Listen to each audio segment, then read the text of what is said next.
விவசாயத்துல ஒண்ணு இல்ல, உழைப்பு மட்டும்தான். ஏன் அப்படி சொல்றீங்கண்ணா? விலைவாசி எல்லாம் ஏறி போச்சு. செலவு, உர செலவு, யூரியா செலவு. இப்ப ஒரு விஜய் மாநாட்டுல ஒரு 40 பேர் செத்தாங்க. அந்த 40 பேர்ல வந்து நம்மள மாரி ஆள் தான் போனவன். இருந்தாலும் ஒரு விவசாய சேர்த்தா எவன் எத்தனை லட்சம் தரான்? எதுவுமே ஒரு அனுதாபம் கூட கிடையாது. இது உண்மையான கதை.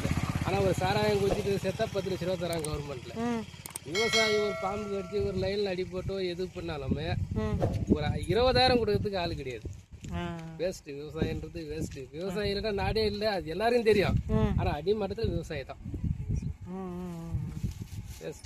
இப்போ இதுக்கு நீங்க எவ்வளோக்கா செலவு பண்ணீங்க? இது 30 ரூபாய்க்கு நீங்க கொடுக்குறீங்க. செலவுலாம் அது மருந்தடிக்கிட்டு அது வரத்தை பொறுத்து தான். பேஞ்சா வேஸ்ட் ஆயிடும். ஆமா.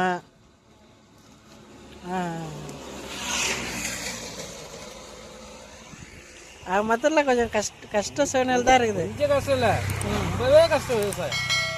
இப்போ யூடியூப்லாம் வந்து விவசாயத்தில் 5 லட்சம் வரும், 4 லட்சம் வரும்னு வராங்களே, அது மாதிரி நீங்கள் அதை பற்றி எல்லாம் பண்ணா அதிக முதலீடு போகணும். நம்மகிட்ட முதலீடு இல்லை. அதை பண்ணுறதுக்கு போனால் பேங்க்ல லோனுக்கு போனால் ஏகப்பட்ட ஃபார்மாலிட்டிஸு, அதுக்கெல்லாம் சரி பண்ணி போகிறதுக்குள்ள சரியா போயிடும். நம்மளாம் கிடைக்காது. அடிமட்ட விவசாயிக்கு எதுவுமே கிடைக்காது. இந்த ரேஷன் அரிசி கூட டைமுக்கு போனால் தான் கிடைக்கும், அது கூட கிடைக்காது. ஓகே, உண்மை இது. ஆனால் ஒரு கம்பெனியில் ஒரு 5,000 ரூபாய்க்கு ஒரு வேலை நிம்மதியான சாப்பாடு சாப்பிட்டு கண்டிப்பாக வீட்டில் படுக்கும். விவசாயம் பண்ணுறது நிம்மதி சாப்பாடு இருக்குது, அரைக்குறை வயசு சாப்பாடு தான். உண்மையான கதை இது. ஓகே, இப்போ நிறைய கடை வாங்கி நீங்கள் பண்ணுறீங்க. அதே மாதிரி மழை நாளில் வந்து இந்தந்த ஊருக்கு இவ்வளோ பயிருக்கு வந்து இழப்பீடு கொடுக்குறேன்னு சொல்கிறாங்க. இது வரைக்கும் நீங்கள் எதனா இழப்பீடு வாங்கிருக்கிறேன்.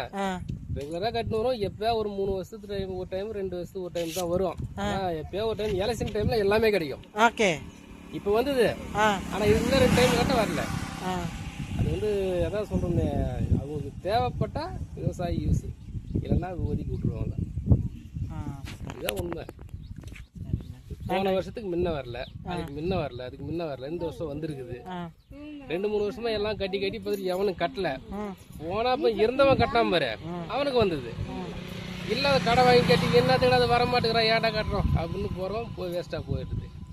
இருக்கிறவன் 800, 500, 1000 ரூபாய் ஏக்கருக்கு கட்டிட்டா அவனுக்கு காசு இந்த வருஷம் வந்துடுச்சு. இது உண்மை இது. ஓகே, இப்போ இது பயிர் வைக்கிறீங்க, அதோ பார்க்குறோம். இதில் எவ்வளோ கடை எதனா வாங்கி பண்ணுறீங்களா? அது கொடுக்க முடியுதா? கடை வாங்கி தான் பண்ணி ஆகணும். விவசாயம் பண்ணுறா ஒரு பெரிய அளவுக்கு வேலிக்கணக்கில் வச்சுக்கிறான்னா அவன் வந்து கடை வாங்காத பண்ணலாம். ஏன்னா அவன்கிட்ட பொருளாதாரம் 1 ஏக்கர் 2 ஏக்கர் 4 ஏக்கர் வச்சுக்கிறான்னா அவன் கடை வாங்கி தான் பண்ணி ஆகணும். அதே அறுக்கும் போது மழை வந்ததுன்னா வேஸ்ட்டு போயிடுச்சு, அவ்வளோதான். வேற ஒன்றும் கிடைக்காது. அடுத்த பயிருக்கு மறுபடியும் கடை வாங்கி இந்த கடை அந்த கடை, அந்த வட்டி இந்த வட்டி எல்லாம் சரியாக போயிடும். அடுத்த 3வது பயிர் வைக்கிறதுக்கு போக மாட்டோம். முடிஞ்சு போச்சு வேலை. 2 பயிரில் ஜோடி முடிஞ்சு போச்சு, அவ்வளோதான். நன்றிண்ணா, தேங்க்யூண்ணா.